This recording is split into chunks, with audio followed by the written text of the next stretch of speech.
Hello everyone and welcome to Farmer Joe Homesteading. This week's update is jam-packed with everything we have going on this fall. We've got breeding schedules for the sheep, breeding schedules for the goat herd, breeding schedules for the rabbits, and of course, some shuffling and rearranging to the chickens as we prepare for the winter months. Stick around and join us for another fun-filled farm update.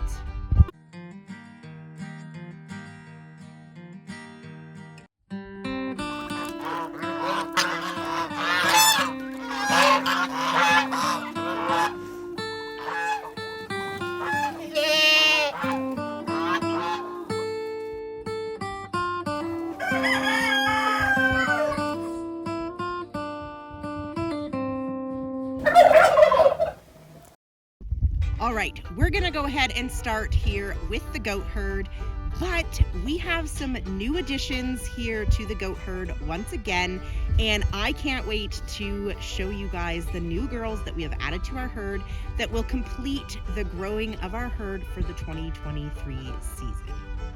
We went and picked up some triplet sisters from a farm local to us that is amazing. They are really awesome goat breeders and very knowledgeable, and I could not wait to have some goats from them. So we have 3 girls that we got from them. They are Alpine Boer meat mix girls, and they are just amazing. I am loving them all already. We have Ivy, Ivory, and Indigo, and they are just really nice girls.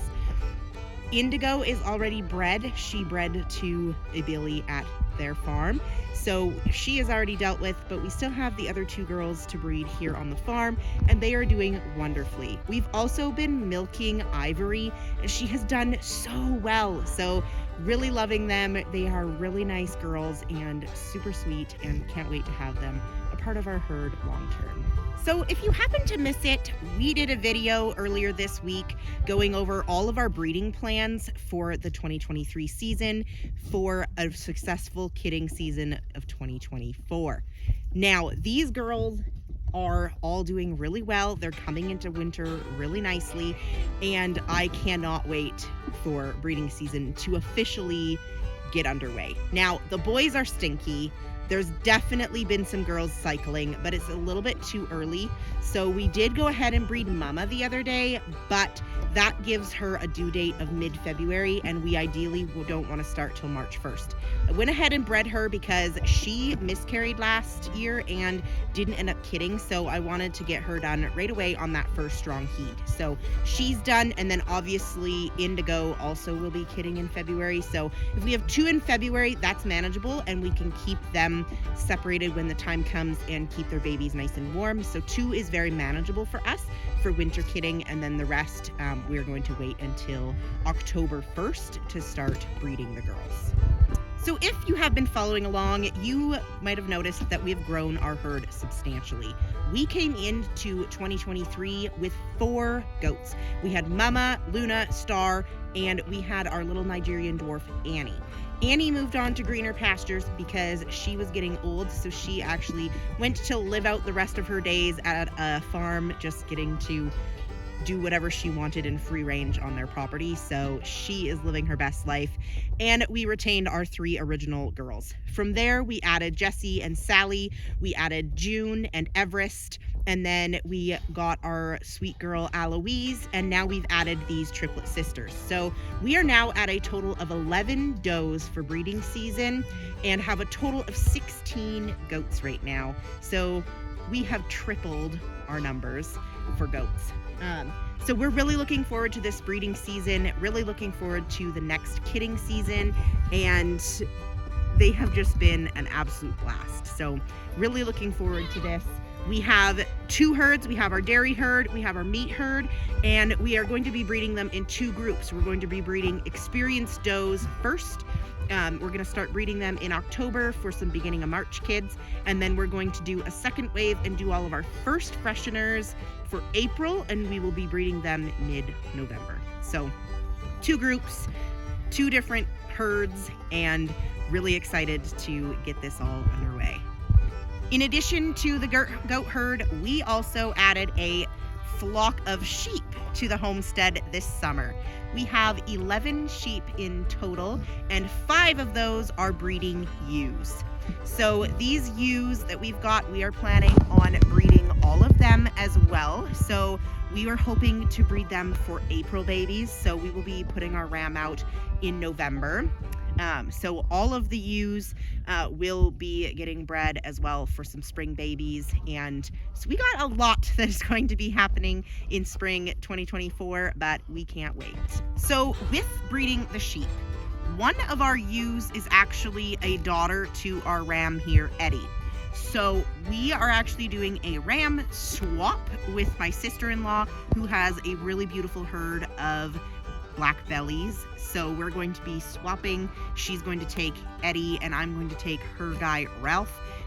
That is the plan for now. So we will do a swap, and then I can retain and keep my 5 girls and use them for breeding. And then she can also retain some of her ewes to use as well for future years. So we're looking forward to doing that, and we're hoping that it all works out, because sheep are really hard to catch and really hard to move around, especially breeds like the hair sheep, because they just tend to be a little bit more on the wild side.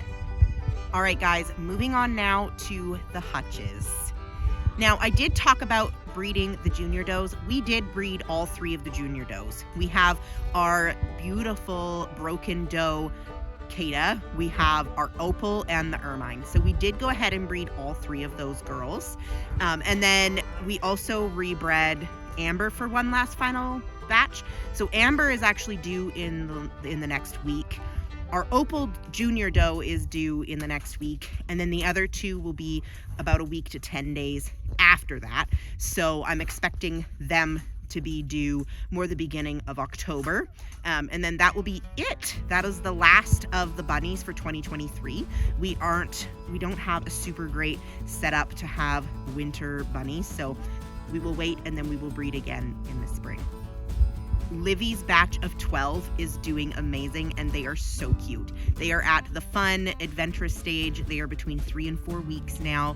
They are the perfect size to fit in your hand, and they have been such a treat, and we're really enjoying them. And I just love Livy's litters. She is definitely our favorite breeding doe. We also still have quite a few bunnies to process. Amber's litter is now just about ready to wean. They'll be weaned this weekend. So we have another 6 that need to be culled. And then we also still have quite a few from Livy's last litter and from Twilight's litter that need to be processed as well. So we have quite a few bunnies that need to hit the freezer here in the next couple weeks. And so that will help bring down our rabbit numbers, because we are up over 30 rabbits again. All right, the last thing is things have changed with the chickens.